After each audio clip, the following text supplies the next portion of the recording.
जय जगन्नाथ दर्शक बंधु धर्मज्ञान टीवी यूट्यूब चैनल परिवार को आपण मान को स्वागत। जो मित्र माने हमारे चैनल को लाइक शेयर और सब्सक्राइब करना से माने लाइक शेयर और सब्सक्राइब करने को कदापि भूलंतु नहीं। दर्शक बंधु धर्मज्ञान टीवी यूट्यूब चैनल माध्यम आमे आज आलोचना करिबा जो मानकर विवाहर अनेक दिन परे संतान बा संतति प्राप्ति रे बाधा आसुची। एमती अनेक व्यक्ति विशेष रही जो माने बाहाघरर अनेक दिन परे मध्य संतान प्राप्ति करिबारे विफलतारे अछंती। संतान लाभ करिबा यह ईश्वरक आशीर्वाद। भगवानकर कृपा बिना कौनसी व्यक्ति संतान बा संतति लाभ करि पारेने यह होची चिर सत्य। दैवायते कुले जन्मा मदायतम च पौरसम। उच्च कूल जात हवा बा जात करेबा जेमती ईश्वरंकर अधीन, पुरुषत्व जेमती मनीषर अधीन, सेमती संतान प्राप्ति करिबा ईश्वरंक वरदान। तेणु समस्ते संतान एवं संतति पाई विवाह पर प्रयास करती, चेष्टा करती, किंतु समस्तंक भाग्य रे संतान प्राप्ति करिवार जोग प्रायत न थाए। जो मानक भाग्य रे संतान प्राप्ति रे विलंब आसुची, जो मानकु संतान मिली पारु नाही, जो माने विवाहर अनेक दिन परे अनेक प्रकार प्रयास करिबा परे मध्य संतान प्राप्ति रे विफल होउछंती, से माने प्रायत मानसिक विषाद एवं मानसिक अशांति रे रहिछंती। प्रत्येक व्यक्ति कारण स्त्री पालई पुत्र आसे अथवा कामर लालसी। मनुष्य स्त्रीटीए ग्रहण करे, स्त्रीटीए धारण करे वंश विस्तार करने आउ गोटे नुआ संसार को रूप दबा। तेणु पुत नामक नरकरु उद्धार होगा पिता पुत्रर कामना करिथाए बा संतान कामना करिथाए। तेणु संतान प्राप्ति पाई जदि आपण विफल हो सारी, विभिन्न दिगरु असफलता प्राप्त करिसंती, मेडिकल सेक्टर, पूजा पद्धति, यंत्र धारण, रत्न धारण, कवच धारण, विभिन्न प्रकार उपाय कला परे जदि आपण विफलता प्राप्ति करिसंती, ए उपायटी को थरे प्रयोग करने को चेष्टा करंतु। कारण विश्वास मूल रे ए जगत चली, विश्वास द्वारा पृथ्वी जीवाशिवा होची। तेणु विश्वास बिनु कर्म जेते फल न फले कदाचिते। तेणु विश्वास जदि न रहिबो, श्रद्धा जदि न रहिबो, भक्ति जदि न रहिबो, धैर्य शक्ति जदि न रहिबो, तेबे व्यक्ति कौनसी कार्य रे पूर्ण सफलता लाभ करि पारे नाही।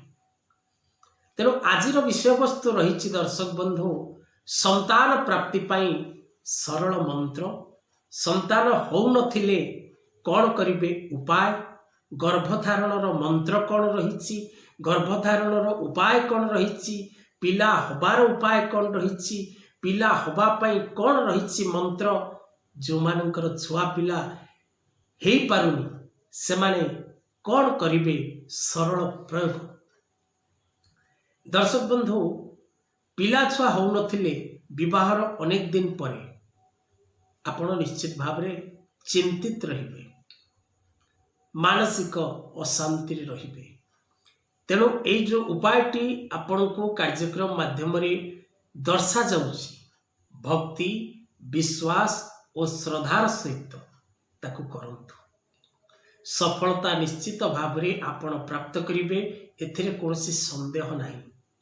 कारण आपण को निकट रे उपस्थापन करुथिबा प्रत्येक विषय वस्तु शास्त्र सम्मत, शास्त्र प्रमाण युक्त। आपण जदि पचारिबे जे ए विषय वस्तुटी आपण केउठारु पाइले, एथिपाई शास्त्रोक्त प्रमाण रहिछि, जाहाकू आपण को निकट रे उपस्थापन करा जाउछि। तेणु कृष्ण पक्षर तृतीया तिथि, कृष्ण पक्षर तृतीया तिथिरु एही मंत्रटी आपण जप करिबा आरंभ करिवे। दिन को गोटे माल 108 थर किंतु कृष्ण पक्षर तृतीया तिथि आपको आरंभ करेंगे एवं क्रमान्वय भाव कर चली आपणकर गर्भ स्तंभन हैला परे बा गर्भ रही सारिला परे ए मंत्र आपण बंद करिवेनी जे पर्यंत आपणक पिलाटी जन्म न होइछि से पर्यंत कंटिन्यू बेसिस रे आपण ए मंत्रटी को निश्चित भाव रे जप करिवे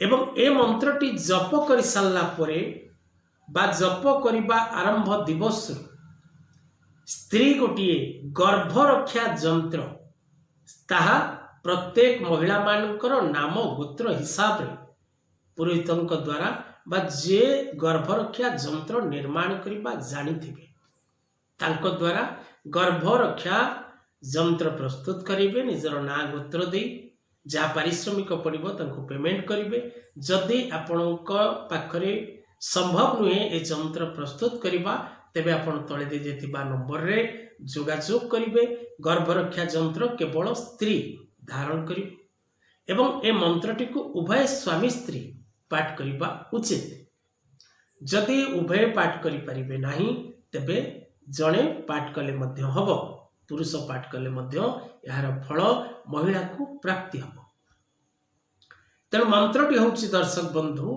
ओम ह्लीं लज्जा जयम ठ ठ ठ ओम ह्लीं स्वाहा आउ थरे मन रखंतु मंत्रटी को ओम ह्लीं लज्जा जयम ठ ठ ल ओम ह्लीं स्वाहा आउ थरे जानी रखंतु ओम ह्लीं लज्जा जयम ठ ठ ल ओम ह्लीं स्वाहा निजर भक्ति निजर विश्वास एवं निजर श्रद्धा उपरे आपणक फल लाभ करे मंत्रर महिमा रही क्रियार महिमा रही एवं व्यक्ति उपकृत होती उपाय अवलंबन करी आपणक विश्वास एवं आपणकर भाग्य निर्भर करे आपण को क्यों प्रकार फल प्राप्ति हम आज कथा वस्तु को एठी रखिबा।